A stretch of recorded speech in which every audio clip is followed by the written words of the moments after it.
Hello children, welcome to असा education. आज कर रहे हैं हम rebels in the Raj, the revolt of 1857 and it's representations. ये आपकी थीम 10 है ग्रेड 12 हिस्ट्री बुक से।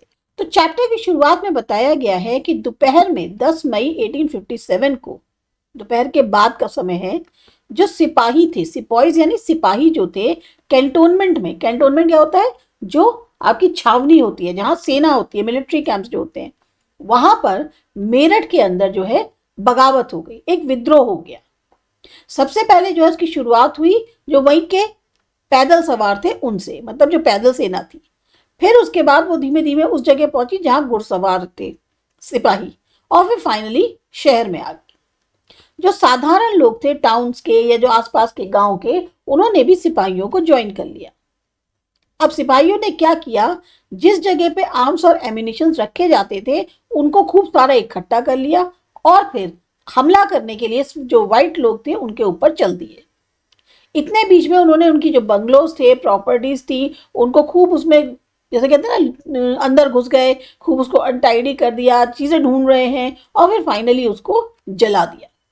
गवर्नमेंट बिल्डिंग्स जो थी, जैसे record office, jail, court, post office, treasury, सब के सब तबाह कर दिए और लूट लिए। टेलीग्राफ लाइन जो दिल्ली के लिए थी वो काट दी गई। अब जैसे जैसे अंधेरा बढ़ने लग गया, एक ग्रुप जो सिपाहियों का था वो दिल्ली की तरफ कूच कर गया। सिपाही जो हैं वो रेड फोर्ट के गेट पर आकर खड़े हो गए सुबह सुबह, मॉर्निंग 11 मई को। ये रमजान का महीना था, मुस्लिम्स का होली मंथ होता है, प्रेयर का, फास्टिंग का। तो जो ओल्ड मुगल एम्परर थे बहादुर शाह, उन्होंने अपनी प्रेयर और मील्स जो है बस खत्म ही की थी सनराइज होने से पहले, और अब उनका फास्ट शुरू हो रहा था। तभी उन्हें बहुत शोर सुनाई दिया गेट्स पर। सिपाही जो उनकी विंडो के नीचे आकर इकट्ठे हो गए थे, उन्होंने कहा कि हम मेरठ से आए हैं, सारे इंग्लिश मैन जितने भी थे उनको मारकर। क्योंकि उन्होंने हमसे क्या कहा कि आप जो गोलियां हैं, बुलेट्स जो हैं, उन जिसके ऊपर फैट लगा हुआ था काऊ और पिग का, उसे अपने दांतों से आपको उसको छीलना होगा। इससे क्या हुआ, जो हिंदू और मुस्लिम्स थे दोनों की जो भावनाएं हैं वो आहत हुई। एक और ग्रुप सिपाही का दिल्ली एंटर कर गया और जो ऑर्डिनरी लोग थे शहर के, वो भी उनको ज्वाइन करके आ गए। यूरोपियंस को बहुत बड़ी संख्या में मार दिया गया। जो रिच लोग थे दिल्ली के, उन पर अटैक किया गया, लूट लिया गया। तो अब पूरी तरह से साफ हो गया था कि दिल्ली जो है वो ब्रिटिश कंट्रोल के हाथ से छूट गई है या बाहर हो चुकी है। कुछ सिपाही जो हैं वो रेड फोर्ट में घुस गए, बिना इस चीज को देखते हुए कि जो कोर्ट होता है, जहां राजा रहता है, उसके कुछ एक कोर्ट के एटिकेट्स होते हैं, तमीज तहजीब होती है, जो उनसे उम्मीद करी जाती है कि वो जब दरबार में आएंगे तो उसको उस तरीके से बिहेव करेंगे। पर उन्होंने जो है ऐसा कुछ नहीं किया। उन्होंने ये डिमांड करी कि वो जो है चाहते हैं कि एम्परर जो है वो उनको अपनी ब्लेसिंग्स देते हैं। अब सिपाहियों से घिरे होने के कारण बहादुर शाह के पास कोई ऑप्शन बचा ही नहीं था, बल्कि उन्होंने फिर इसका जो रिक्वेस्ट थी उसको मान लिया। कंप्लाई मीन्स मान लिया, एग्री कर लिया। तो रिवोल्ट जो था अब उसे एक तरीके की लेजिटिमेसी मिल गई थी, मतलब लीगल हो गया था वो, क्योंकि अब उसको जो है आगे कैसे बढ़ाया जा सकता था, मुगल एम्परर के नाम पे। 12 और 13 मई तक नॉर्थ इंडिया शांत रहा, पर जैसे ही खबर फैली कि दिल्ली जो है वो उसमें बगावत हो गई है या वहां पर लोगों ने विद्रोह कर दिया है और बहादुर शाह जफर जो हैं वो उनका साथ दे रहे हैं, तो ऐसे में जो इवेंट्स थे वो और स्विफ्टली होने लगे। एक छावनी के बाद दूसरी छावनी जो गैंगटिक वैली में थी या जो वेस्ट में थी दिल्ली के, अब सब में वहां पर धीमे धीमे बगावत शुरू हो गई। तो सबसे पहला पॉइंट है कि पैटर्न क्या था इस अपराइजिंग का। अगर हम डेट्स को, जो भी ये बगावत हुई, उनको एक क्रम संख्या में रखे, क्रोनोलॉजिकल ऑर्डर में, तो ऐसा लगेगा कि जैसे ही जो न्यूज थी विद्रोह की एक टाउन से दूसरे टाउन में फैलती थी, सिपाही जो है वो हथियार उठा लेते थे। तो जो सीक्वेंस रही इन घटनाओं की हर छावनी में, उसने मोर और लेस एक ही सिमिलर पैटर्न फॉलो किया। अभी हमने पहले पेज में पढ़ा था bell of arms. Bell of arms का मतलब होता है एक स्टोर रूम जहां पर हथियार रखे जाते हैं। अब ये जो म्यूटिनी थी, विद्रोह था, इसकी शुरुआत कैसे हुई? जो सिपाही थे वो अपना जो एक्शन शुरू करते थे वो एक सिग्नल से शुरू करते थे। बहुत जब क्या होता था, या तो शाम को फायरिंग होती थी गन से या बिगुल की साउंड बजती थी, ये इशारा होता था अपने एक्शन को शुरू करने का। तो इसके लिए वो सबसे पहले क्या करते थे, जो हथियार वाला स्टोर रूम होता था उस पर कब्जा कर लेते थे और ट्रेजरी को लूट लेते थे। फिर वो अटैक करते थे गवर्नमेंट बिल्डिंग्स पे, जैसे jail, treasury, telegraph office, record room, bungalow, और फिर वहां के सारे रिकॉर्ड्स को जला देते थे। हर एक चीज और हर कोई सिर्फ और सिर्फ जो व्हाइट मैन से कनेक्टेड थी वही उनका टारगेट था। प्रोक्लेमेशंस यानी कि एक ऑफिशियल तौर पे सब लोगों को जानना या पब्लिकली जो है बताया जाता था हिंदी, उर्दू और पर्शियन में। इस तरीके के पोस्टर्स या जो चीज़ें थी वो लगा दी जाती थी शहरों के अंदर, ताकि जो पॉपुलेशन है, चाहे हिंदूज की हो, मुस्लिम्स की हो, एक साथ मिलकर आए, सब एक साथ चलें और फिर ये जो फिरंगीज हैं इनको खत्म कर दें। अब फिरंगी मतलब क्या हुआ? फिरंगी एक टर्म है पर्शियन ओरिजिन की, जिसको मेनली डिराइव किया गया फ्रैंक से, यानी फ्रांस से। इसको यूज करते हैं उर्दू और हिंदी में, और इसलिए मेनली इसमें जो फॉरेनर्स होते हैं उनको जो है डिनोट करने के लिए, डेजिग्नेट करने के लिए ये यूज किया जाता है। मतलब व्हाइट मैन को हम बार बार बजाय फॉरेनर्स और उसके रहने के फिरंगी कहते हैं। तो जब साधारण लोगों ने रिवोल्ट को ज्वाइन किया तो जो टारगेट थे अटैक के वो और बढ़ गए। बड़े बड़े जो मेजर टाउन्स थे जैसे लखनऊ, कानपुर, बरेली, यहाँ पर मनी लैंडर्स और जो रिच थे वो लोग ऑब्जेक्ट बन गए इस विद्रोह का। जो विद्रोह ऐसा जो बहुत ज्यादा गुस्साया हुआ था। किसानों को ऐसा लगा कि ये जो है खाली हमारे लिए एक उत्पीड़न करने वाले ही लोग नहीं है, बल्कि ब्रिटिश के साथी है। ज्यादातर जगहों पे उनके हाउसेस को लूट लिया गया, तबाह कर दिया गया। जो विद्रोह सिपाहियों की रैंक में हुआ वो तो एकदम से जो है बहुत तेजी से बगावत का रूप ले लिया उसने। मतलब विद्रोह क्या, पूरी तरह से आप अगेंस्ट हो गए। हर जगह, चाहे कोई भी किसी भी तरह की अथॉरिटी हो, किसी भी तरीके की रैंकिंग हो, सब जगह जो है ऑर्डर्स मानने से एक तरह से मना कर दिया गया। आप कोई भी किसी का ऑर्डर फॉलो नहीं कर रहा था। अब यहाँ पर आप देख सकते हैं फिगर 10.2 है। यहाँ पे जो ऑर्डिनरी लोग थे जिन्होंने सिपाहियों को ज्वाइन कर लिया अटैक करने के लिए ब्रिटिशर्स को या ब्रिटिश के ऊपर, लखनऊ के अंदर आप देख सकते हैं यहाँ पर इमेज दिखाई गई है आपको। मई और जून के महीने में जो ब्रिटिश थे, अब उनके पास कोई भी जवाब नहीं था जो ये बगावत हुई थी विद्रोहियों की। इंडिविजुअल तौर पे ब्रिटेन्स जो है वो खुद अपनी जिंदगी बचाने की कोशिश कर रहे थे या अपने परिवारों की जो है उन लाइफ को बचाने की कोशिश कर रहे थे। ब्रिटिश रूल जो है उस वक्त, ऐसा एक ब्रिटिश ऑफिसर ने कहा कि बिल्कुल ताश के पत्तों की तरह ढह रहा था। अब यहां दिया हुआ है लाइंस ऑफ कम्युनिकेशन, जो एक कारण रहा सिमिलैरिटी का कि जो रिवोल्ट का पैटर्न था उसमें सब लोग एक जैसे ही क्यों बिहेव कर रहे थे अलग अलग जगहों पे। उसका कहीं ना कहीं कारण है प्लानिंग और कोऑर्डिनेशन। ये तो बिल्कुल साफ था कि कम्युनिकेशन था। जो सिपाही थे अलग अलग कैंटोनमेंट्स के, उनमें कहीं ना कहीं एक आपस में कम्युनिकेशन था। जब 7th अवध इरेगुलर कैवलरी ने मना कर दिया कि वो जो है नई कार्ट्रिजेस को जो है एक्सेप्ट नहीं करेंगे शुरुआत में मई के, तो उन्होंने जो है 48 नेटिव इन्फेंट्री को ये लिखा कि हमने जो है अपने फेथ को ध्यान में रखते हुए उसके अकॉर्डिंग एक्शन ले लिया है, अब आपके क्या ऑर्डर्स हैं वो बताएं। तो जो सिपाही थे या जो उनके प्रतिनिधि दूत थे वो एक स्टेशन से दूसरे स्टेशन जाते थे। तो लोग जो है इस तरह से प्लानिंग कर रहे थे और बातें कर रहे थे जो विद्रोह हुआ था, ये जो बगावत हुई थी उसके बारे में। यहां पर दिया हुआ है सोर्स 1, ऑर्डिनरी लाइफ कैसी थी एक्स्ट्रा ऑर्डिनरी टाइम्स में। तो ये जो रिपोर्ट है ये है आपकी दिल्ली उर्दू अखबार से, जो एक न्यूज़पेपर था जिसकी डेट थी 14 जून 1857। ये बताता है कि लाइफ कैसी थी दिल्ली के अंदर जिस समय जो है रिवोल्ट ऑफ 1857 ब्रेक हुआ। उस समय क्या हुआ था, उन महीनों में जो नॉर्मल सिटी थी लाइफ की वो पूरी तरीके से ब्रेक हो चुकी थी। मार्केट्स पूरी तरह से खाली थे, यहाँ तक कि जो कॉमन वेजिटेबल्स होती हैं, कद्दू है, बैंगन है, ये सब भी जो है अवेलेबल नहीं थे। और जो चीजें थी जैसे कि आपका पोटैटो है, अरबी है, जिसे यैम बोलते हैं, ये जो मिल भी रही थी वो जो है इतनी ज्यादा पुरानी और सड़ी हुई थी जिसको कि पहले से जो चालाक क्या कहते हैं सेलर्स होते थे, कंजरास जिन्हें बोलते हैं, उन्होंने जो है स्टोर करके रखी हुई थी।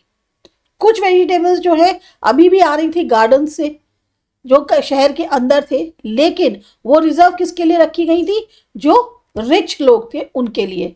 अब जो बेचारे पुअर और मिडिल क्लास के लोग थे वो सिर्फ और सिर्फ वॉच देख कर सकते थे हेल्पलेसली, बिना उन चीजों को खरीदे हुए। मतलब वो सिर्फ देख सकते थे, उनको खरीद नहीं सकते थे। इसी तरह से एक और सीरियस प्रॉब्लम थी, वो ये थी कि जो वाटर कैरियर्स होते हैं जिन्हें भिश्तीज बोलते हैं, उन्होंने पानी की सप्लाई जो है करनी बंद कर दी थी। अब इससे क्या हुआ, जो शिरफाज थे, उनको, जो रिस्पेक्टेबल फैमिलीज थी, उनको अपने आप पानी उठा के लेके जाना पड़ रहा था बकेट्स में, ताकि वो जो है कुक कर सकें या जो हाउस होल्ड वर्क्स है उनको कर सकें। तो जो सैनिटेशन वाले लोग थे, यानी सैनिटेशन के जो वर्कर्स थे, हलाल खोर जिन्हें कहते हैं, उन्होंने भी जो है सही से काम करना बंद कर दिया था। वो बन गए थे हराम खोर। बहुत से मोहल्ले ऐसे थे जहां पर कोई क्लीनिंग या वेस्ट रिमूवल नहीं हो रहा था कई दिनों तक। तो राइटर जो है उसने वार्न किया कि अगर ये जो है लगातार चलती रही तो यहाँ पर बहुत ज़्यादा डिजीज और डेथ होने के चांसेस हैं, सड़न हो रही है, एपिडेमिक फैल सकता है, और इसके थ्रू क्या होता है कि पूरा जो शहर है आपका या जो आसपास का सराउंडिंग एरिया है वहाँ पर ये सब जो महामारी है ये फैल जाएगी। तो ओवरऑल जो सोर्स का मतलब है वो ये बता रहे हैं कि जिस टाइम पर रिवोल्ट हुआ 1857 का, जो दिल्ली की डे लाइफ थी वो पूरी तरह से कोलैप्स कर गई थी। खाना और पानी बहुत कमी हो गई थी, सैनिटेशन जो है, साफ सफाई पूरी तरह से चौपट थी। जो गरीब थे वो सबसे ज्यादा परेशान हो रहे थे, और लोगों को डर था कि जो डिजीज है या जो डेथ है वो कंटिन्यूअसली होने लग जाएगी, क्योंकि महामारी फैल सकती है। जो पैटर्न था म्यूटिनी का, म्यूटिनी अभी हम पहले भी पढ़ चुके, बगावत यानी एक कलेक्टिव तौर पे आप अवमानना कर रहे हैं रूल्स की, रेगुलेशंस की, आर्म फोर्सेस के अंदर, तो हम इसको बार बार अब म्यूटनी ही बोलते हैं। तो जो पैटर्न था म्यूटनी का, या जो पीसेस मिले हैं एविडेंस के, सबूत मिले हैं जो बताते हैं कि कहीं कुछ प्लानिंग करी जाती थी, कोऑर्डिनेशन होता था, वो जो है कुछ क्रिटिकल सवाल खड़े करते हैं। ये प्लान्स बनते कैसे थे, बनाने वाले प्लानर्स कौन थे? बहुत मुश्किल है जो अवेलेबल डॉक्यूमेंट्स हैं उनके आधार पर आपको डायरेक्ट आंसर्स दे सकें इन क्वेश्चंस के लिए। पर एक इंसिडेंट जो है वो क्लू देता है कि किस तरह से जो म्यूटनी थी वो इतनी ऑर्गेनाइज थी। कैप्टन हेयरसे जो अवध मिलिट्री पुलिस के थे, उनको जो है प्रोटेक्शन दिया गया था उनके इंडियन सबऑर्डिनेट्स द्वारा म्यूटनी के दौरान। तो 41st नेटिव इन्फेंट्री जो कि स्टेशन थी उसी जगह पे, उसने जोर डाला, दबाव डाला कि भाई उन्होंने उनके बाकी सारे वाइट ऑफिसर्स को मार दिया है, तो मिलिट्री पुलिस जो है वो हेयरसे को भी मार दे, या फिर उनको जो है प्रिजनर के तौर पे, यानी कि कैदी के तौर पे 41st को हवाले कर दे, जो 41st नेटिव इन्फेंट्री थी। अब जो मिलिट्री पुलिस थी उसने मना कर दिया, और ये डिसाइड किया गया कि जो मैटर जो है वो पंचायत सेटल करेगी, जो कि वहीं के लोकल ऑफिसर्स के द्वारा बनी हुई है। और ये जो ऑफिसर्स थे ये हर एक रेजिमेंट के थे। चार्ल्स बॉल, जिन्होंने बहुत ही अर्लीस्ट हिस्ट्रीज लिखी हैं इस अपराइजिंग की, उन्होंने पाया कि ये जो पंचायत थी ये एक तरह से हर रात जो है कानपुर की सिपाही लाइंस जो थी वहां पर होती थी। मतलब ये लोग जो है इस तरह से डिस्कशंस करते थे कि आगे क्या करना है। तो ये पता चलता है कि कुछ जो डिसीजंस होते थे वो मिलकर लिए जाते थे। अब सिपाही जो है वो लाइंस में रहते थे, एक कॉमन लाइफस्टाइल शेयर करते थे, और बहुत से उसमें ऐसे थे जो सेम कास्ट को बिलोंग करते थे। तो ये मानना मुश्किल नहीं होगा कि वो सब के सब साथ बैठते थे और डिसाइड करते थे कि हमारा आगे का भविष्य क्या होगा। सिपाही जो हैं वो मेनली एक तरह से कह सकते हैं मेकर थे, इस अपनी खुद की जो बगावत करी उन्होंने उसके वो खुद ही बनाने वाले थे। अब देखते हैं सोर्स 2, सिस्टन एंड द तहसीलदार। ये जो स्टोरी है ये बताती है कि कैसे जो मैसेज था रिवोल्ट ऑफ 1857 का वो चुपचाप जो है स्प्रेड हो रहा था एक जगह से दूसरी जगह। तो फ्रांसिस सिस्टन जो हैं, जो कि एक वही के लोकल क्रिश्चियन पुलिस इंस्पेक्टर थे सीतापुर के अंदर, जो सहारनपुर जाते हैं ताकि वहां जाकर वो मजिस्ट्रेट से मिल सके। तो उन्होंने क्या किया, वो इंडियन क्लोथ्स पहने हुए थे और बिल्कुल वैसे ही बैठे क्रॉस लेग, जैसे एक ट्रेडिशनल इंडियन तरीका होता है। जब वो वहां पर थे तो एक मुस्लिम तहसीलदार जो कि बिजनौर से थे वो रूम के अंदर आए। जब उन्होंने सुना कि सिस्टर्न जो हैं वो अवध से हैं, तो उन्होंने उनसे एक तरह से पूछा आराम से कि अवध की क्या खबर है, कैसे जो है काम वहां पर चल रहा है भाई। तो सिस्टर्न जो है वो बहुत कॉशियस थे और उतने श्योर नहीं थे कि भाई एकदम से ओपनली बोले, तो उन्होंने बड़े पोलाइटली रिप्लाई किया कि अगर कोई एक्टिविटी होगी अवध में तो आपको उसके बारे में पूरी तरह से पता चल जाएगा। तो तहसीलदार जो है उन्होंने फिर कॉन्फिडेंटली कहा कि तुम चिंता मत करो, इस बार हम डेफिनेटली सक्सीड होंगे, क्योंकि जो रिवोल्ट है वो इस बार एक काबिल हाथों में है। बाद में पता चला कि जो तहसीलदार थे वही एक्चुअली मेन रेबल लीडर थे बिजनौर के। तो ये जो आपका सोर्स 2 है, इसमें ये बताया है कि कैसे लोग जो हैं वो सीक्रेटली मैसेज को, जो रेबेलियंस के मैसेज होते थे उनको शेयर करते थे कोड और कॉशियस लैंग्वेज यूज करके, और कैसे रिवोल्ट जो है वो धीमे धीमे क्षेत्र बाय क्षेत्र आगे आगे बढ़ रहा था पर्सनल कम्युनिकेशन और ट्रस्ट के बेसिस पे। Leaders and followers. ब्रिटिश के खिलाफ लड़ने के लिए जो लीडरशिप और ऑर्गेनाइजेशन थी उसकी बहुत ज़्यादा ज़रूरत थी। अब इसके लिए रेबल्स जो थे वो उन लोगों की तरफ मुड़ रहे थे जो ब्रिटिश के आने से पहले लीडर रह चुके थे। इसमें जो सबसे पहला एक्ट हुआ था वो मेरठ के सिपाहियों द्वारा हुआ था कि वो लोग जो है एकदम से दिल्ली गए और वहाँ पर उन्होंने जो पुराने मुगल बादशाह थे उनसे अपील करी कि आप भाई इस रिवोल्ट की लीडरशिप को एक्सेप्ट कर लीजिए। अब उन्होंने जो है इस लीडरशिप को एक्सेप्ट करने में टाइम लिया, क्योंकि बहादुर शाह का जो पहला रिएक्शन था वो कहीं ना कहीं एक डर और रिजेक्शन का था। वो तो जब सिपाही जो हैं उनके मुगल दरबार में आ गए रेड फोर्ट के अंदर, और उनका जो एक नॉर्मल दरबार के एटिकेट्स हैं उनको भी नहीं माना, तो ओल्ड एम्परर के पास कोई ऑप्शन नहीं रह गया और उन्होंने जो है फिर उनका रेबेलियन का लीडर बनना मान लिया। इसी तरीके से सिमिलर सीन्स जो है देखने को मिले, पर कम उतने बड़े स्केल पे नहीं। जैसे कानपुर में सिपाही और जो लोग थे टाउन के, उन्होंने नाना साहिब जो कि उत्तराधिकारी थे पेशवा बाजीराव टू के, उनके सामने कोई चॉइस ही नहीं छोड़ी कि आपको जो है हमारा लीडर बनना पड़ेगा इस रिवोल्ट का। सेम वे झांसी में रानी जो थी उनको मजबूर किया गया आसपास के लोगों द्वारा कि आप जो हैं इस अपराइजिंग की लीडर बन जाए। वही हुआ कुंवर सिंह के साथ, जो कि एक लोकल जमींदार थे आरा बिहार में। अवध में जब जो नवाब थे वाजिद अली शाह, उनको हटा दिया गया और जो स्टेट का कब्जा था वो हो गया था मतलब ब्रिटिश के हाथों में, तो ये लोगों को अभी मेमोरीज में बहुत फ्रेश था। तो कुछ लोग जो लखनऊ में एक पर्टिकुलर एरिया में रहते हैं उन्होंने जो है ब्रिटिश रूल का एक तरह से पतन किया जब उन्होंने ब्रिजेश कादर जो कि यंग सन थे नवाब के, उनको अपना लीडर मान लिया। अब जरूरी नहीं है कि हर जगह जो लोगों के लीडर बन रहे थे वो कोर्ट के ही लोग हो, रानी हो, राजा हो, नवाब हो या तालुकदार हो। कई बार ये जो मैसेज होता था रेबेलियन का, इसको साधारण जो मेन या विमेन थे वो एक जगह से दूसरी जगह ले जाते थे, और कई कई जगहों पे तो जो रिलीजियस मैन हैं वो भी ले जाते थे। अब मेरठ से एक ऐसी रिपोर्ट मिली है कि एक फकीर जो हैं वो एलिफेंट पे राइड कर रहे थे और सिपाही जो हैं वो उनके पास बार बार आते थे। मतलब एक ऐसा फकीर जो एलिफेंट पे घूमता है और बार बार सिपाही उनसे मिलने आते हैं।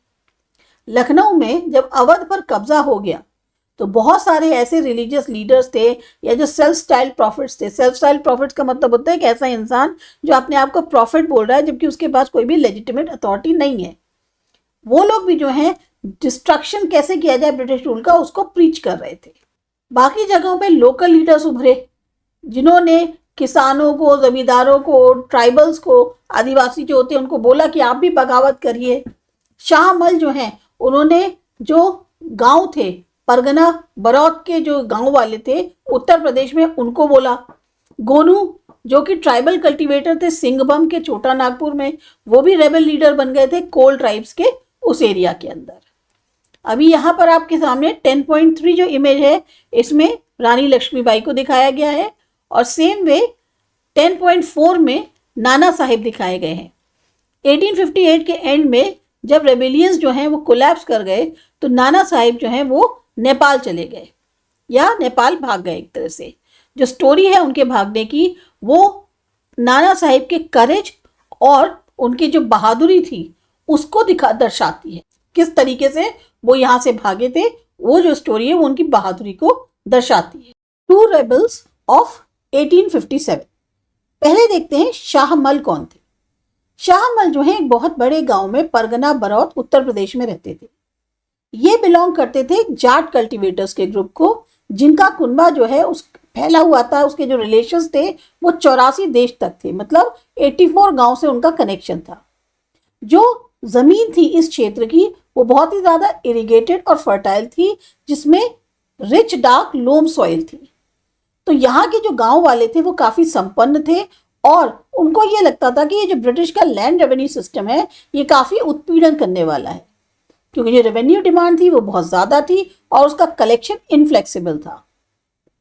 तो धीरे धीरे क्या होता, जो कल्टीवेटर्स थे इस रेवेन्यू सिस्टम के कारण अब बाहर के लोगों के हाथों अपनी जमीन खो रहे थे, यानी ट्रेडर्स के, मनी लेंडर्स के, जो धीमे धीमे इनके एरिया में घुसते जा रहे थे। शाहमल ने जो है हेडमैन को और जो कल्टीवेटर्स थे 84 देश के, उनको उकसाया। एक एक जगह वो एक एक गांव में रात में घूमते थे, वहां लोगों को ब्रिटिश के खिलाफ जो है बगावत करने के लिए बोलते थे। बाकी और जगहों पे रिवोल्ट जो ब्रिटिश के अगेंस्ट था वो एक जनरल रिवोल्ट की तरह हो गया, जिसमें सब लोग उन्हें एक तरीके से उत्पीड़न और अन्याय पूर्वक मानने लग गए थे, इसलिए सब लोगों ने बगावत करनी शुरू कर दी।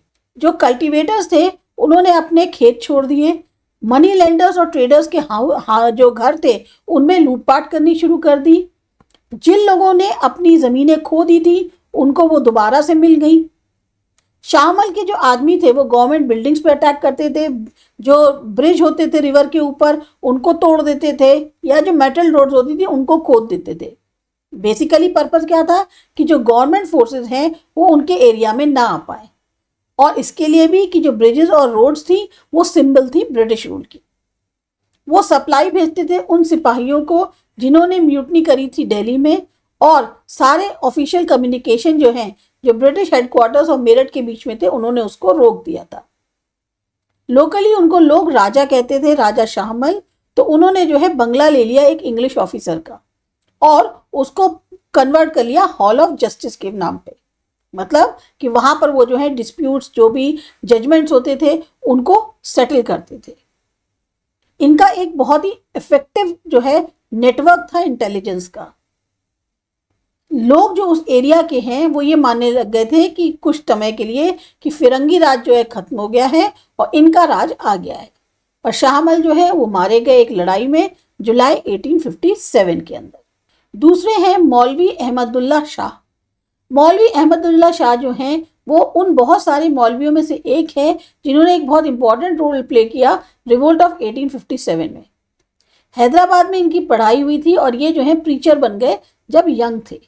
1856 में इनको देखा गया कि ये गांव एक एक करके एक गांव से दूसरे गांव जो है जिहाद प्रीच कर रहे थे, यानी रिलीजियस वॉर ब्रिटिश के खिलाफ, और लोगों को उकसा रहे थे कि आप जो है बगावत करें। ये पालकी में चलते थे और ड्रम बीट करने वाले जो हैं वो इनके आगे होते थे, यानी ढोल बजाने वाले, और जो फॉलोअर्स होते थे वो इनके पीछे चलते थे। तो इसलिए इनको डंका शाह के नाम से जाना जाता था, एक ऐसा मौलवी जिसके साथ ड्रम चलता है। अब ब्रिटिश ऑफिशियल्स जो हैं वो परेशान होने लग गए, क्योंकि 1000 की संख्या से ज़्यादा के लोग जो हैं वो मौलवी को फॉलो कर रहे थे, और बहुत से मुस्लिम्स जो हैं वो उनको एक इंस्पायर्ड प्रॉफिट के तौर पे देखने लग गए थे। जब वो लखनऊ पहुंचे 1856 में तो इनको यहाँ पुलिस ने रोक लिया कि आप शहर में जो है अपनी प्रीचिंग नहीं करेंगे। 1857 में इनको जेल डाल दिया गया फैजाबाद के अंदर। जब वहाँ से छूटे तो ये जो हैं जो एक बागी 22nd नेटिव इन्फेंट्री थी उन्होंने जो इन्हें अपना लीडर चुन लिया। इन्होंने फेमस बैटल जो चिन्हट की है उसमें लड़ाई लड़ी, जिसमें जो ब्रिटिश फोर्सेस थी हेनरी लॉरेंस के अंडर वो हार गई थी। तो ये जो है अपनी करेज और पावर के लिए जाने लग गए। बहुत से लोग जो है ये मानते थे कि इनको कभी भी हराया नहीं जा सकता, इनके पास मैजिकल पावर्स हैं और ये जो है कभी भी ब्रिटिशर्स के हाथों मारे नहीं जाएंगे। और यही बिलीव था जो एक तरह से इनकी अथॉरिटी का आधार बना। Rumours and prophecies. रूमर्स अफवाह, प्रोफेसीज भविष्यवाणी। इन दोनों ने बहुत इंपॉर्टेंट पार्ट प्ले किया लोगों को एक्शन में लाने का। हमने देखा कि जो सिपाही थे जो दिल्ली आए थे मेरठ से, उन्होंने बहादुर शाह को बताया कि जो बुलेट्स हैं उस पे काऊ और पिग का फैट लगा हुआ है, और अगर हम उस बुलेट को मुंह से बाइट करते हैं तो उससे हमारा जो कास्ट है, हमारा जो रिलीजन है, वो एक तरह से करप्ट हो जाएगा। ये जो है रेफर कर रहे थे उन कार्ट्रिजेस के बारे में जो एनफील्ड राइफल की थी और जो उनको अभी हाल ही में मिली थी। ब्रिटिश ने समझाने की कोशिश करी सिपाहियों को ये ऐसी बात नहीं है, पर जो अफवाह थी कि जो नई कार्ट्रिज है उनके ऊपर पिग और काऊ का फैट लगा हुआ है, वो एक जंगली आग की तरह जो है पूरे सिपाही लाइन में फैल गई थी नॉर्थ इंडिया की। अब ये जो र्यूमर था, ये जो अफवाह थी, इसका ओरिजिन ट्रेस किया जा सकता है। कैप्टन राइट जो कि कमांडेंट थे राइफल इंस्ट्रक्शन डिपो के, उन्होंने बताया कि 3rd वीक में जनवरी 1857 के एक लो कास्ट खलासी जो कि एक मिलिट्री हेल्पर था, जो कि काम करता था मैगजीन डमडम में, उसने जो है एक ब्राह्मण सिपाही को बोला कि मेरे को अपने लोटे से पानी पिला दो। अब सिपाही ने ये कहकर मना कर दिया कि एक लो कास्ट जो है अगर उनके लोटे को टच करेगा तो उनका लोटा इम्प्योर हो जाएगा। तो खलासी जो है उसने जो है उसको वार्न किया कि तुम बहुत जल्द जो है तुम्हारा जो कास्ट है वो उसे खो दोगे, क्योंकि तुम लोग जो है उन कार्टेजेस को बाइट करोगे जिसके ऊपर काऊ और पिग का फैट लगा हुआ है। अब इस रिपोर्ट की कितनी सच्चाई है वो तो नहीं पता, पर जैसे ही ये अफवाह फैली, चाहे कितने भी एश्योरेंसेस ब्रिटिश ऑफिसर दे दें, ये नहीं रुकी, ये हवा की तरह फैलती चली गई। और डर ये हो गया, जो सिपाही थे उनके अब मन में ये डर बैठ गया कि हमको जो कार्ट्रिज दी जा रही है उसके ऊपर फैट लगा हुआ है काऊ और पिग का। यही अकेला एक र्यूमर नहीं था जो कि सर्कुलेट कर रहा था नॉर्थ इंडिया में 1857 की शुरुआत में।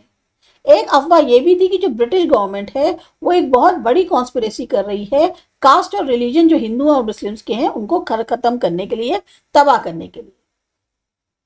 र्यूमर्स क्या कहते हैं कि जो ब्रिटिश है उन्होंने जो बोन डस्ट होता है काउज और पिग्स का, वो आटे में मिला दिया है जो कि मार्केट में बेचा जा रहा है। अब टाउन्स में, कैंटोनमेंट्स में सिपाही, कॉमन लोग, सब लोग जो है आटा छूने से मना कर रहे थे। हर जगह डर था, शक था कि ब्रिटिशर्स चाहते हैं या ब्रिटिश चाहते हैं कि हम जो है इंडियंस को क्रिश्चियनिटी में कन्वर्ट कर दें। बहुत तेजी से पैनिक फैलने लग गया। ब्रिटिश ऑफिसर्स ने उनके डर को कम करने की कोशिश करी, पर सब बेकार था। ये जो डर थे, इन्होंने जो लोग थे उनको एक्शन में ला दिया। और ये जो कॉल था एक्शन का, इसका रिस्पॉन्स ये था, बेसिकली कहाँ से आया रिस्पॉन्स, जो एक भविष्यवाणी थी कि जो ब्रिटिश रूल है वो उसका अंत हो जाएगा जब बैटल ऑफ प्लासी को 100 साल हो जाएंगे, 23 जून 1857। तो अफवाह ही एक अकेली चीज नहीं थी जो उस समय सर्कुलेट कर रही थी। बहुत सी रिपोर्ट्स हैं अलग अलग हिस्सों से नॉर्थ इंडिया के कि जो चपाती है, रोटी जो होती है, वो भी डिस्ट्रीब्यूट करी जा रही थी एक गांव से दूसरे गांव। एक इंसान जो है रात में आता था, चपाती देता था वॉचमैन को जो गांव के होते थे, और उनसे बोलता था तुम 5 और बनाओ और अगले गांव में बांट दो, ऐसे ऐसे आगे बढ़ते जाओ। तो जो मीनिंग था, पर्पस था डिस्ट्रीब्यूशन चपाती का, वो तो साफ नहीं है और ना ही आज भी पता चला है। पर इस बात में कोई शक नहीं है कि लोग जो है उसे एक ओमेन, एक साइन मानते थे, जो एक बहुत बड़ा चेंज आने वाला था, जिसमें बहुत ज्यादा परेशानी होने वाली थी, उसका एक तरह का सिंबल इसे मान रहे थे, संकेत मान रहे थे। अभी आप यहाँ पे देख सकते हैं हेनरी हार्डिंज, ये फ्रांसिस ग्रांट ने बनाई है 1849 के। ये जो है गवर्नर जनरल थे, और हार्डिंज ने कोशिश करी कि जो इक्विपमेंट है आर्मी के उनको ज़्यादा से ज़्यादा मॉडर्नाइज किया जाए। जो एनफील्ड राइफल्स थी जो कि इनिशियली इंट्रोड्यूस करी गई थी, उसमें जो है ग्रीस्ड कार्टेजेस यूज करी जा रही थी, जिसके खिलाफ जो है सिपाहियों ने बगावत कर दी थी। नेक्स्ट पॉइंट है कि लोग जो हैं अफवाह में क्यों विश्वास करते थे। जो भी पावर है इस अफवाह की, भविष्यवाणी की हिस्ट्री में, उसको हम समझ नहीं सकते सिर्फ ये चेक करके कि वो फैक्चुअली करेक्ट है या नहीं। हमें ये देखना होगा कि एक्चुअल में वो जो है उन लोगों के दिमाग पर क्या असर करती हैं जो उनका विश्वास करते हैं। उनके जो डर है, उनकी जो चिंता है, उनका जो विश्वास है या उनकी जो आस्था है, उस पर वो कैसा असर करती है। र्यूमर्स जो है तभी सर्कुलेट होती हैं जब दूर तक जो है उसकी आवाज़ पहुँचे, जिसमें आपका बहुत ज़्यादा डर हो, लोगों को बहुत ज़्यादा शुबा हो, संशय हो, तो ऐसे में जो र्यूमर्स हैं वो बहुत तेज़ी से सर्कुलेट होते हैं। हमें अगर कोई बात बताई जाती है, भले ही वो सच है नहीं है, हम उसको चेक नहीं करते, पर मन में एकदम से डर बैठ जाता है, हम फौरन आगे वाले को बताते हैं। तो र्यूमर्स जो है 1857 में एक तरह से सेंस लेने लग गए थे, जब उनको उस नज़र से देखा जाने लग गया कि जो पॉलिसीज़ हैं ब्रिटिश की, वो जिस तरह से बन रही थी या वो जिस तरह की पॉलिसीज़ ला रहे थे लेट 1820 से, तब से र्यूमर्स जो है वो कहीं ना कहीं सेंस लेने लग गए। उस समय से जो लीडरशिप थी गवर्नर जनरल लॉर्ड विलियम बेनेटिक की, उसकी लीडरशिप में ब्रिटिश ने ऐसे पॉलिसीज अपनाई जिनका मेन एम था कि इंडियन सोसाइटी को बदलना है। उसमें वेस्टर्न एजुकेशन, वेस्टर्न आइडियाज और वेस्टर्न इंस्टीट्यूशंस को इंट्रोड्यूस करेंगे और फिर जो है उनको जो है रिफॉर्म करने की कोशिश करेंगे। जो कुछ सेक्शंस थे इंडियन सोसाइटी के जिनका उनको सहयोग मिला और उनकी मदद से उन्होंने इंग्लिश मीडियम स्कूल्स, कॉलेजेस और यूनिवर्सिटीज़ उनको सेटअप किया, जहां पर वेस्टर्न साइंस और लिबरल आर्ट्स पढ़ाई जाने लग गई। जो ब्रिटिश ने जो है ऐसी लॉज को इस्टेब्लिश किया जो अबॉलिश करती थी, खत्म करती थी उनके कस्टम्स, जैसे सती 1829 में, और परमिट कर रही थी कि हिंदू विडोज की रीमैरिज हो सकती है। बहुत सारे जो प्लीज लगाई गई, रिक्वेस्ट लगाई गई, पिटिशन जो होती हैं एक उनसे रिक्वेस्ट करी जा रही है कि मिस गवर्नमेंट हो रही है और वो जो है एडॉप्शन को रिकॉग्नाइज करने में मना कर रही हैं। तो ऐसे में जो है ब्रिटिश ने क्या किया, खाली अवध पर ही कब्जा नहीं किया बल्कि और भी बहुत सारे किंगडम्स और उनके साथ के जो प्रिंसिपैलिटीज थे जहाँ पर मेनली प्रिंस रूल कर रहे थे, जैसे झांसी और सतारा, उनको भी जो है अपने अंडर कंट्रोल ले लिया। अब जहाँ ये टेरिटरीज जो है उनके अंडर कंट्रोल आई, तो ब्रिटिश ने जो है अपना खुद का जो सिस्टम है एडमिनिस्ट्रेशन का, उनकी खुद की लॉज और उनके खुद के मेथड्स हैं जो लैंड सेटलमेंट के या लैंड रेवेन्यू कलेक्शन के, उनको उन्होंने लागू करना वहां पर शुरू कर दिया या उनको इंट्रोड्यूस कर दिया। तो इसका जो है एक बहुत ज़्यादा असर जो है वो देखने को मिला नॉर्थ इंडिया के लोगों पे। मतलब जो इसका एक इम्पैक्ट था, मिला जुला इम्पैक्ट जो था, वो बहुत ज़्यादा मात्रा में देखने को मिला हम लोगों को नॉर्थ इंडिया के लोगों की तरफ।